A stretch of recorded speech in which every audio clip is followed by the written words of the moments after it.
السلام عليكم ورحمة الله وبركاته. ازيكم يا اصحابي، عاملين ايه؟ النهاردة انا جايب لكم قصة في قمة الروعة. يا ترى قصتنا النهاردة عن ايه؟ قصتنا النهاردة يا اصدقائي بتتكلم عن الرحمة. الرحمة دي اكيد هتبقى قصة جميلة. يلا بينا يا اصدقائي نبدأ قصتنا النهاردة. يلا بينا. انت خبطتني، مش تحاسب؟ هو انت اعمى؟ أنا آسف يا بنتي. أيوة أنا أعمى، ممكن تساعديني؟ اساعدك ليه؟ وانا مالي؟ يا بنت عايز أعدي الناحية التانية ومش عارف، لو سمحتي ساعديني. تعدي ولا متعديش؟ انا ماليش دعوة. لا حول ولا قوة إلا بالله. أنا راجل أعمى ومحتاج أعدي الشارع وما عملتلهاش حاجة ومحتاج حد يساعدني. لا حول ولا قوة إلا بالله. أؤمرني يا عمو، انت محتاج حاجة؟ ممكن يا ابني لو سمحت تعديني الشارع؟ تحت امرك يا عمو، هات ايدك امسكها علشان اعديك الشارع.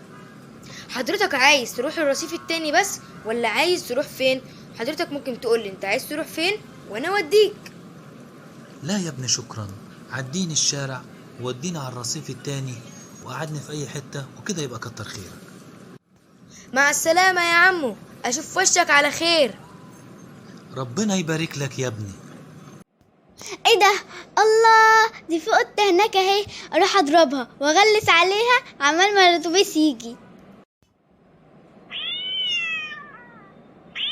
ايه ده؟ الله، طلعت اللعبة حلوة وجميلة. اشيل رجلي من عليكي ولا لا؟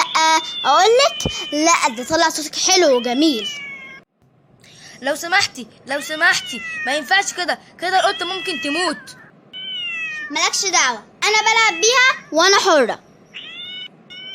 كده حرام عليكي. على فكرة القطة دي حيوان ضعيف، في حاجة اسمها رفق بالحيوان. كده حرام، القطة ممكن تموت. اتبسطت؟ ادي القطة هربت مني. لا حول ولا قوة إلا بالله، دي زعلانة إن القطة راحت من تحت رجليها. القط ده حيوان ضعيف، مفيش رفق في الحيوان. كده حرام، أستغفر الله العظيم. لا حول ولا قوة إلا بالله. الحيوان ده كائن ضعيف، والمفروض إن احنا نرحمه علشان هو كائن ضعيف. انت متأخرة على الشغل ليه؟ الشغل كان ميعاده الساعة 3. انت متأخرة بقالك ساعة، الساعة دلوقتي 4، كل ده تأخير؟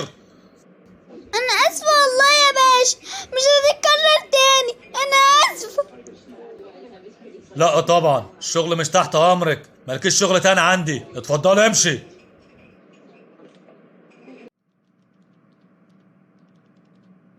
مالك يا مودة يا حبيبتي، زعلانة وبتعيطي ليه؟ رحت متأخرة على الشغل وصاحب الشغل زعقلي قدام الناس وطردني. رحتي متأخرة على الشغل ازاي؟ انتي نازلة في ميعادك. لما نزلت قابلت راجل أعمى فاتخانقت معاه، ولما رحت محطة الأتوبيس قعدت أضرب قطة شوية فاتأخرت عن الشغل. اتخانقتي مع راجل أعمى ليه؟ وضربتي قطة؟ ده حرام طبعا. الراجل الأعمى كان عايزني أعدي الشارع، هو أنا فاضياله؟ الأتوبيس اتأخر، كان في قطة شكلها حلو فقعدت أضربها شوية. اللي انت عملتيه ده غلط، أنا هروح أشوف رأي ماما. مودة، أنا عرفت اللي انت اتخانقتي مع راجل أعمى. ليه يا حبيبتي؟ ده راجل أعمى. ثانيا هو ما عملش حاجة، هو مجرد اللي هو قالك عدين الطريق. المفروض اللي أنا كنت ساعدته لأنه أعمى، فهو كده محتاج مساعدة لأنه ضعيف يا حبيبتي، فده غلط. تاني حاجة يا حبيبتي، ربنا سبحانه وتعالى ادانا نعمة البصر علشان نساعد بيها الأعمى لأنه ضعيف، فمحتاج مننا مساعدة نساعده بيها، سواء نعديه الشارع أو نوصله لأي مكان معين هو محتاجه، علشان ربنا يبارك لنا في بصرنا ويبارك لنا في أي نعمة تانية هو مدهنا وحارم منها ناس تانية. تالت حاجة يا حبيبتي، القطة اللي انت ضربتيها ما كانش ينفع اللي انت تضربيها، لان القطة دي حيوان، والحيوان كائن ضعيف، وربنا امرنا بالرفق بالحيوان والرحمة بأي كائن ضعيف. ثانيا في ايام الرسول عليه الصلاة والسلام في امرأة دخلت النار بسبب حبسها لقطة. كده خلاص يا حبيبتي اتعلمتي النهاردة الدرس اللي احنا لازم يكون عندنا رحمة ورفق بأي حيوان ورحمة بأي حد ضعيف، ولازم نساعد أي حد محتاج لمساعدة علشان ربنا يحبنا ويدخلنا الجنة. انا اسفة يا ماما، اوعدك اللي ده مش هيكرر تاني.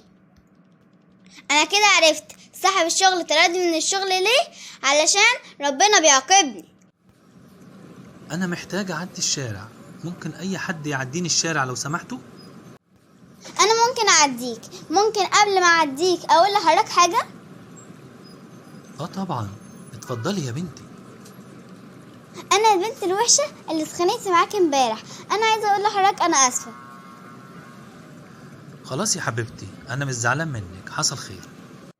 قال الله تعالى في سورة الأعراف: أعوذ بالله من الشيطان الرجيم، ورحمتي وسعت كل شيء فسأكتبها للذين يتقون ويؤتون الزكاة والذين هم بآياتنا يؤمنون. قال رسول الله صلى الله عليه وسلم: دخلت امرأة النار في هرة حبستها حتى ماتت، لا هي أطعمتها وسقتها ولا هي تركتها تأكل من خشائش الأرض.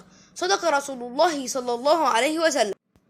احنا النهاردة اتعلمنا ان احنا لازم يكون عندنا رحمة لأي حد، سواء إنسان أو حيوان، ولازم نساعده بأي حاجة نقدر نعملها. وبكده تكون خلصت قصتنا النهاردة. ايه رأيك فيها؟ كانت قصة جميلة صح؟